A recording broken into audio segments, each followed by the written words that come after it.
Greetings, dear friends! Are you planning a camping, hunting, or fishing trip? It's always worth thoroughly checking the condition of your knives, as a knife must be sharp and ready for the challenges ahead, so it won't let you down in a tough spot. In front of me is a case that lets you take everything you need with you, and inside we have the Cadet Pro GE in the travel configuration, but here we also have extra stones, oil, a screwdriver, an electronic protractor, and clamps. Basically, everything we'll need. For sharpening, the Cadet device is assembled easily and quickly, in less than 1 minute. One of the most popular models of a tourist knife is this Nessmuk knife. It's also gained fame among hunters and fishermen. The steel used on this knife is CPM3V, a powder tool steel from the American company Crucible. By the way, it's a convenient, good, working knife, affordable, and capable of performing its tasks. For sharpening, I'll be using synthetic abrasive stones made of aluminum oxide, TSPROF Delta. They work with sharpening oil and are great for household needs. By the way, these are good stones in the mid-price segment, allowing you to sharpen knives with a hardness of up to 63 Rockwell units. They don't require water, so there's no mess during sharpening, and the kit includes 5 abrasives with grit ranging from 120 to 1000 on the FEPA scale. This finish is quite enough for household needs, and there's no need to go any higher. Before I start sharpening the knife, I'll show you its condition under a microscope. There are dents on the cutting edge. The knife is dull and already needs sharpening. Before starting, of course, we mount the knife and mark the bevel with a marker to hit roughly the same angle and adjust the knife's position if needed.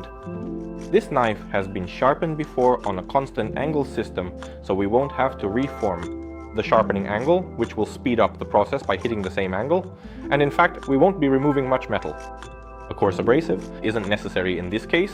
You could start with a medium 220 or even 400 grit stone, but I'll start sharpening with a 120 grit stone to show you how these stones work and what kind of scratch pattern we get under the microscope.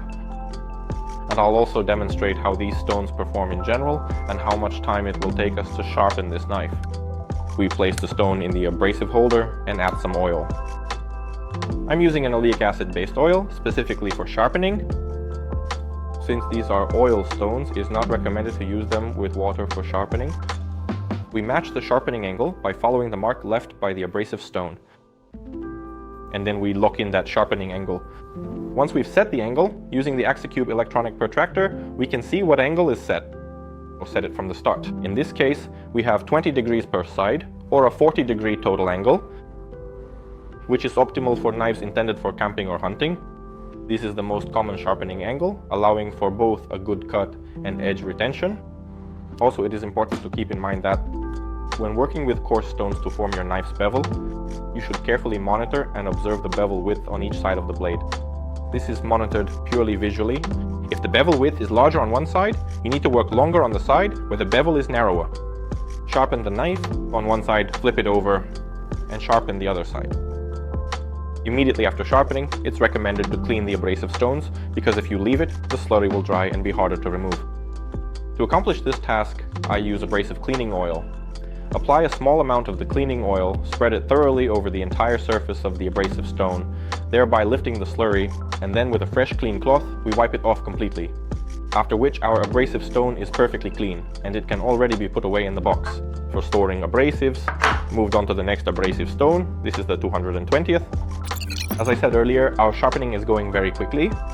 We've worked the entire cutting edge, we have a uniform burr along the whole length, our bevels are symmetrical, and so now we're already reducing the scratch pattern.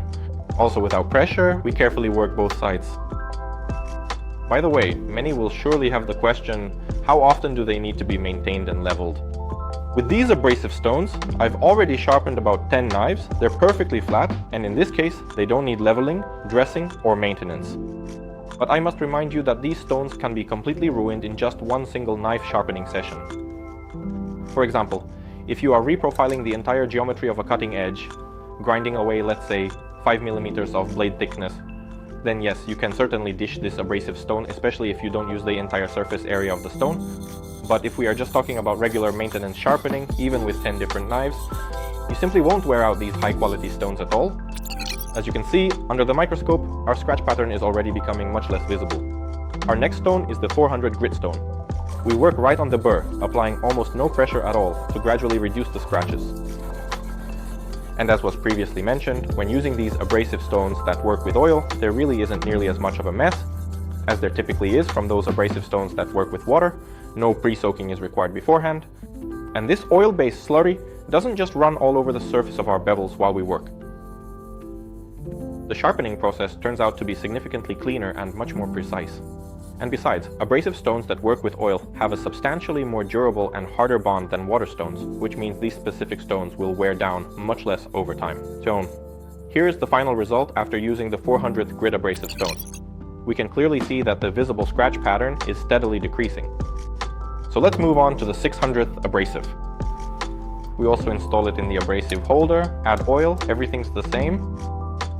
We won't be increasing the angle just yet. Also, it is important to pay close attention to its appearance. This abrasive, as a general rule of thumb, initially gets clogged with slurry, as I mentioned before, and can often develop this blackness. That is to say, the slurry penetrates slightly into the structure, but it does not negatively impact the performance at all, only its physical appearance. And we also carefully work both sides without any pressure. So, friends, let's move on to the last abrasive stone. It's the 1000 grit Delta aluminum oxide. Here we'll slightly raise the angle. You can use an electronic goniometer to track the angle change more accurately. Alternatively, by orienting yourself visually, we carefully lower the blade just a very small and precise amount. And then we apply a small amount of honing oil to our abrasive stone. And we work it in both directions first, just like with regular sharpening. I'll remind you that we don't apply any pressure at all. Now we need to gradually minimize the scratches on our bevel by carefully honing and refining both sides of the blade, and then we'll start the process of removing the burr. Furthermore, since we have only slightly raised the sharpening angle by approximately 0.1 degrees, this specific adjustment is by no means considered a micro bevel during the actual sharpening process. Now, by carefully working the blade in both directions, we eventually reach the very top of our bevel. It is important to remember that a true micro bevel only occurs when the angle is raised by 1 full degree or even more. We'll carefully remove the burr using consistent strokes moving only away from ourselves. On one side, then flip the knife and repeat the process on the other side. We should perform approximately 40 flips. A burr is a thin layer of weakened metal in the area of the cutting edge. During use, it will fold over and the knife will lose its ability to cut effectively because of it. That's why it's important to remove the burr properly. And definitely not with sticks, of course, because what do we do with a stick? We accidentally strip away the burr along with part of the cutting edge. You can only remove the burr in a correct and effective manner by working with the final abrasive stone. So we have now successfully completed the sharpening process. Let's look through the microscope to see what we've got. A smooth cutting edge. We've minimized the scratches as much as possible. After the 1000 grit stone basically for this knife, this is enough. Aggression, and it's probably not worth going any finer here. And most importantly, let's see how it actually cuts. This is thin paper, newsprint. The puncture test is completely successful. And of course, it also cuts smoothly along the entire length of the knife with absolutely no issues at all. Aluminum oxide stones are a good finish for most knives, especially those of soft and medium hardness. These are solid stones for their price, falling into the mid-range price category. When you need abrasives that are higher in quality than Chinese ones or electroplated ones, they are indispensable for household knives and everyday use. You can purchase them on our website, TSPROF.ru. If you liked the video, give it a like and subscribe to our channel, and see you in the next episodes.